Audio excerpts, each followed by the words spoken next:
నేను అడుగుతా ఉన్నాను. వీళ్ళు చాలా మంది చెప్పడం కూడా జరిగింది.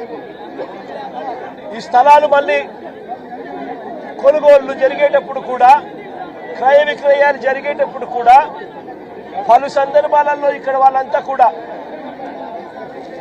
పేపర్లో అడ్వర్టైజ్మెంట్లు కూడా ఇచ్చినారు. ఎవరికైనా అభ్యంతరాలుంటే తెలియజెప్పాలి అని చెప్పి పత్రికా ప్రకటనలు కూడా ఇచ్చారు.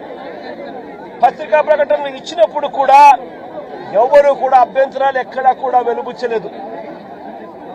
అలాంటిది 25 సంవత్సరాలుగా వీళ్ళు ఇక్కడే ఇలాగే ఉంటూ ఉంటే వీళ్ళను బుల్డోజర్లు పెట్టి ప్రైవేట్ వ్యక్తులకు మేలు చేసేందుకు ఈ 150 కోట్ల పైచిలకు, ఈ వాలెట్ వాల్యూలో 150 కోట్ల పైచిలకు వాల్యూ ఉన్న ఈ ప్రాపర్టీని కబ్జా చేసేందుకు ఏకంగా చంద్రబాబు నాయుడు, ఆయన కొడుకు, ఆయన పార్టీకి సంబంధించిన ఎంపీ, జనసేన పార్టీకి సంబంధించిన కార్పొరేటర్లు ఇంతమంది ఒకటై పేదలను నిస్సహాయాలుగా ఈ రోజు రోడ్డు మీద నిలబెట్టించారు.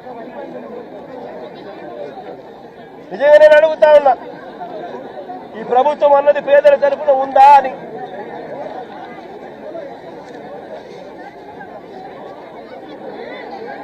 ఎక్కడైనా ఎప్పుడైనా కూడా ప్రభుత్వం అన్నది చేయాల్సింది ఏమిటి?